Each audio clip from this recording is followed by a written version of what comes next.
Let me ask you a question. How many different presentations can you think of that you can use with one bait and catch fish, good sized ones, on most of these presentations? Oh, I forgot to mention, there are 10 of them. Fishing with the lure that I'm going to show you in just a minute. Let me tell you what you can do with it. You can skip it, you can twitch it, you can jerk it, you can pop it, you can reel it, you can scoot it, you can pause it, you can jump it, you can dart it. Woo! You can fish it in, over, through, and around most forms of cover. And it works extremely well, even in open water areas. And one other thing, you can dead stick it, as you'll see today in this video. Now, that's saying a lot about one lure, but it's true. If you fish it, you'd better bring along a tackle box full of patience, especially when bass are suspended out from key structural features. Know what it is? Well, let me tell you. It's a plastic jerk bait made by the good folks at Bass Pro Shops. This one is called a shaddy shad. They've got one a little bit bigger called a jerk shad. They're 5 inches long up to 7 inches long. They're balanced perfectly to fall horizontally. Now that's very important. They fall horizontally, and that's exactly what you want them to do.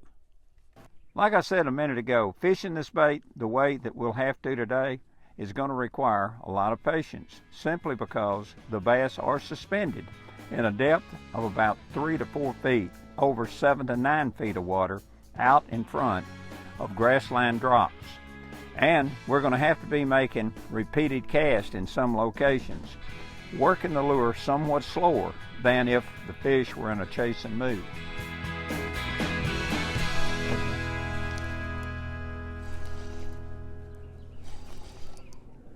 Where are you going, my boy? You seem way out there.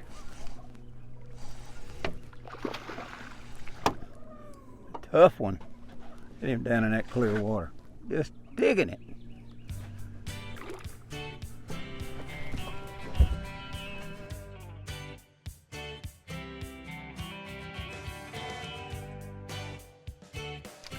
You know, I honestly believe what makes this bait so doggone effective is that it displays virtually no negative cues to the bass.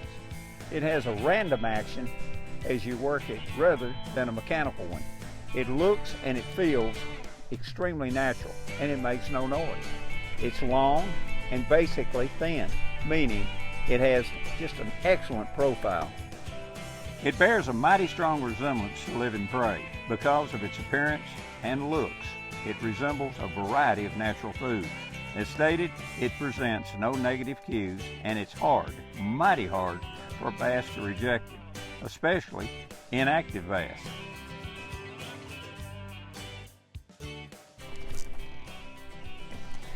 Down in the grass.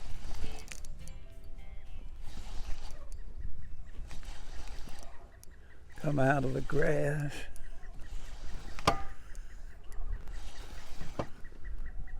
Look at here.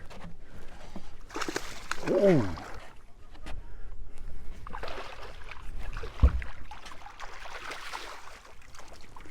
Boy, I'll tell you, it's powerful. Ooh. You're thinking what I'm thinking you're thinking. Hook out of, there it is.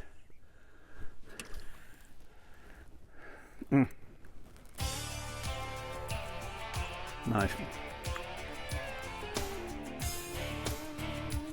Gotta admire you. Gotta admire you. When fish are inactive, research has shown many fish, including bass, appear to be attracted to objects moving horizontally rather than vertically.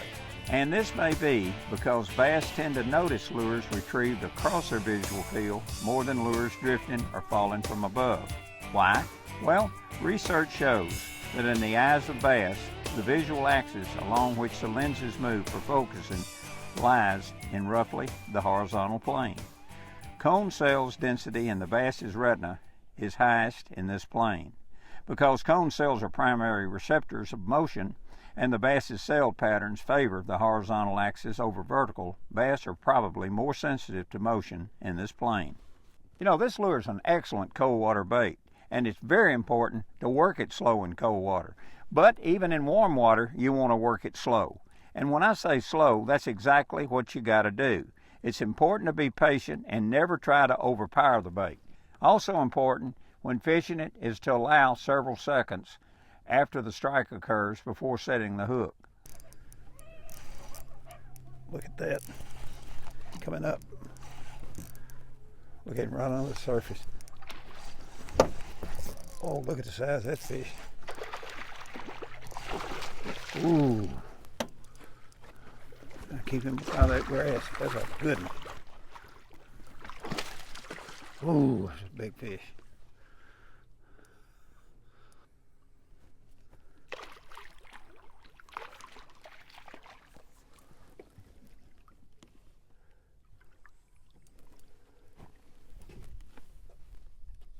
All right, what do you want now? Jump in the boat. Strong little fish. Something else we've talked about before, but I think it's worth mentioning again, is that for an artificial lure to be highly productive, it must represent the ultimate qualities in attracting attention and triggering strikes. Every artificial bait must first have a few attracting qualities and triggering qualities if it's going to catch bass. If the lure only has, wait a minute, that one. What's this? There's a fish right there.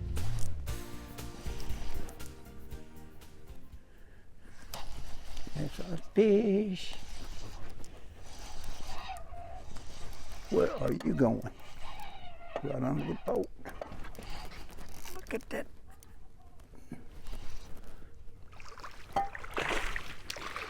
A little fella. You say nice things and I'll be nice to you. Got it way down there. Okay, what was I talking about? Triggering qualities and attracting qualities. You know, if the lure only has attracting qualities, a fish would only be drawn to it, but might never try to smack it. And if the lure had only triggering qualities, it wouldn't catch fish because the fish would never notice its presence. Now I can certainly tell you that this little fellow we're fishing today has both. Now the bait is one of my favorites. It's Bass Pro Shop's 5-inch Shaddy Shad. It's not only a great bass lure, it works exceptionally well on stripers, hybrids, and many other freshwater fish, not to mention all the saltwater species that'll blast it. Today we're using Quantum Smoke 6-foot 9-inch medium heavy rod with a 30 size Quantum Speed Freak reel that takes up to 33 inches of line per revolution, and I like that. We've got her spooled with 10-pound test Strands Fluorocast. Okay, here's something else I need to show you, and that's the hook. Now, I personally like this one. It's Gamakatsu's skip gap and a 5/0 size. Now, the design of this hook keeps the bait straight on the hook shaft, cast after cast, and it allows it to track on a straight line, and it falls horizontally without twisting, and I really like that. In many lakes that I fish, clear water is the key to wintertime fishing, but the most common retrieve in the winter months is to keep the rod tip pointed toward the water. What this does, this keeps the line out of the wind and allows you to work the bait naturally when bass are active during warmer water periods. Using a fast presentation is best. This will cause a crazy erratic action. This retrieve consists of medium speed rod twitches that cause the lure to dart forward to the surface with pauses, allowing the lure to sink a few feet and repeating the action again with sharp 6-inch snaps of the wrist to move the bait, picking up the slack between snaps. During those inactive periods, it's best to allow the lure to sink to the depth where you've located the bass and work it extremely slow with several very short, soft jerks. Then, allowing the lure to fall back slowly a foot or so and repeat again, keeping the lure in the strike zone as long as possible. That bait has got the action too. Wow. fan cast it a little bit. See, we got vegetation right on out here, 4 feet. There's one coming right at me. Look at that fish. Boy, he's another big one too. Look at the size of that. Oh man, look at that big old fish. Ooh! Oh, ooh, look at here.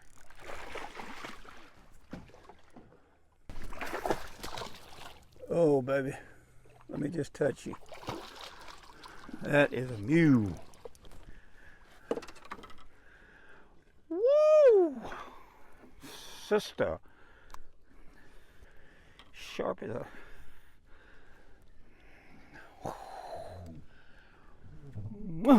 Love you. Oh man, what a beauty. That's a good bait. That is a good one. Boy, that one came right out of about 3 or 4 feet. He was suspended. I saw him. Looked like a loaf of bread. You know, I think it'd be safe to say, to be successful with any lure, you gotta have confidence in it. Having this, you'll do 2 things. You'll fish the bait much more carefully, and second, much more thoroughly. And this will result in a much more productive day. So, the next time you go, give a shaddy a fling. It's an instant confidence builder. Thanks so much, and we'll catch you next time. Now I've gone fishing with Bill Dance today.